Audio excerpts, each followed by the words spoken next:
I'm Edie Lush, and I'm here in the Hub Culture Pavilion at COP21. And I'm really delighted to be joined now by Kayra Martinez. She's the founder of Love Without Borders, and we're actually working together in a partnership. I'm really interested, first of all, if you tell me a little bit about how you started Love Without Borders, what inspired you?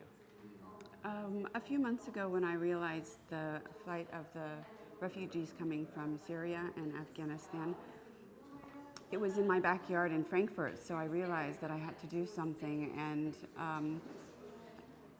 in order to get more attention to the problem, I realized that I needed to start something on social media. Mm-hmm. And I started the Love Without Borders page on Facebook, and also a GoFundMe page to support my ideas and my.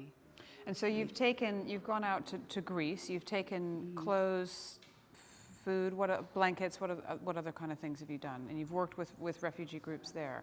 Exactly. So at the last beginning of November, I went for 2 weeks to Leros, Greece, and I was able to take about 3 suitcases full of clothes and much needed items, shoes, etc. And as well as promoting my GoFundMe page, there have been people all over the world that have supported me, and I made it a point to buy locally in Greece to support their economy as well. And so I was able to buy food there. Tell me the experience of a refugee. I know you've worked with some people who've ended up in Frankfurt, in Germany. Mm-hmm. Tell me the sort of story of one of them.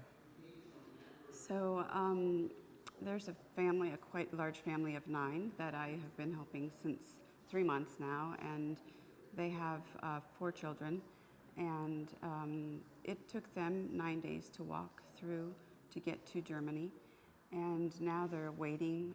It could take up to several months before they know if their asylum will be granted. During that time, they're not able to work, and they're just waiting, and they don't have any support. So that's one of my main goals, is to get into the camps and to help them, to support them, bring them simple things like clothes or their children, mm-hmm. items to play with. These things people don't realize. We take it for granted, but yeah. They don't have anything there. And also they need support from people. And so I'm trying to get some things in place to help them with that as well. Tell me about what life is like in a camp, for example, in Germany.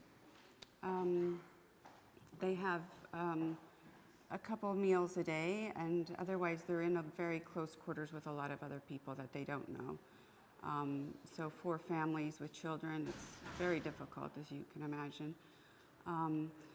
I think that the German people are really wonderful. There are a lot of volunteers, and they're trying to do some projects with them, take them to museums and do things for the children. So that's a positive thing. How is that different from the experience in the camps, for example, in Greece that you've seen? In Greece, it's a very temporary thing. They're there for 2 days sometimes, just to get the basic needs, food and clothes, and then they're on their way.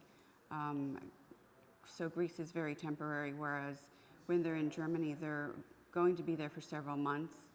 And so it's important that they have something to do there to keep their mind off of the situation as well. Thank you very much for joining us here in the Hub Culture Pavilion Thank in you. Paris, and I'm Edie Lush.